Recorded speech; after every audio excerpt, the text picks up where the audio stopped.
Hey everyone, welcome to another edition of Intentional Trainwreck Rhythm Review. Today we've got a fun one, at least I find it interesting because it's in 4/4. And if you've seen many of these videos I've done or listened to much of the music I've performed on, you'll realize I don't do 4/4 often. And maybe that's because I'm odd, but nonetheless this is a fun little rhythm. I think of it as two measures of 4/4. You can think of it as one measure of 4/4 just depending on how you like to count your 16th or your 8th notes. But at the end of the day, it's in 4/4, so approach it how you will.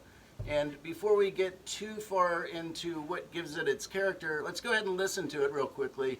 It's basically just a drum breakdown that happens in the song Baby Sheep Ain't Got No Teeth by Intentional Trainwreck. And it goes like this.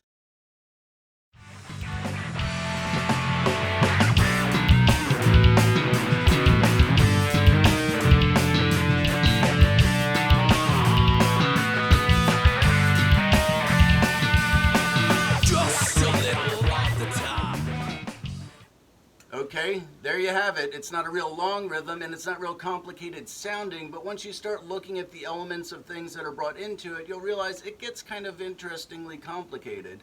So for me, I think there's a couple things that give it its character. The first one being these little open hi-hats that you'll hear.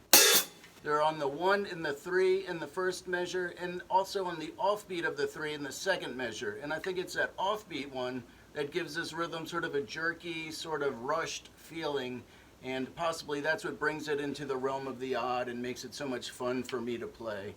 And then, of course, there's the second element, which are these triplets that I'm dropping in there, but I'm not playing the downbeat of the triplet, I'm just playing the subsequent 2 notes thereafter. Specifically on the 4 of the first measure, I'm doing that on the bass drum, and then on the 2 of the second measure, I'm doing that on the snare drum. So if you're going to take this riff and play with it, try to enjoy the concept more so than the riff itself. You know, you can do it in 5/4, you can do it in 4/4, who cares really, but grab these elements, the open hi-hats, put them around where you like. You know, that's a great thing to give any rhythm some flavor, is to just put some open hi-hat in there in kind of delicate places. The other thing being these triplets, you know, put them on different notes around the rhythm and just see what you come up with. But overall, enjoy it. Learn from it, hopefully, and have a good day playing drums. I'm going to try and do this riff right now.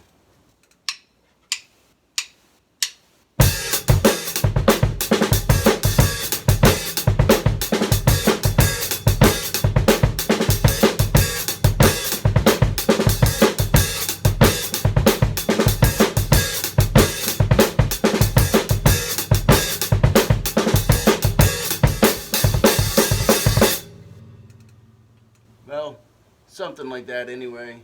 But this is such a fun rhythm for me to play, and regardless of whether I'm doing triplets or whether I'm using hi-hat, who knows, I just kind of like that groove. In fact, I'm actually thinking about putting it into a song on the next album, probably more in a metal context, but it'll give some drum continuity between projects, and I think that stuff is really cool. When you look at someone's career and you say, well, how did they go from here to there? Sometimes you can tie it together.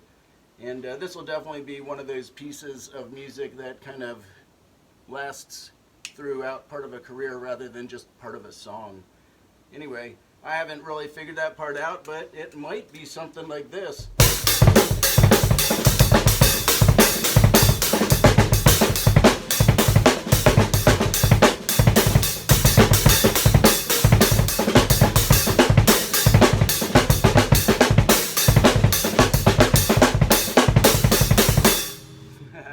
Look, Ma, no cymbals.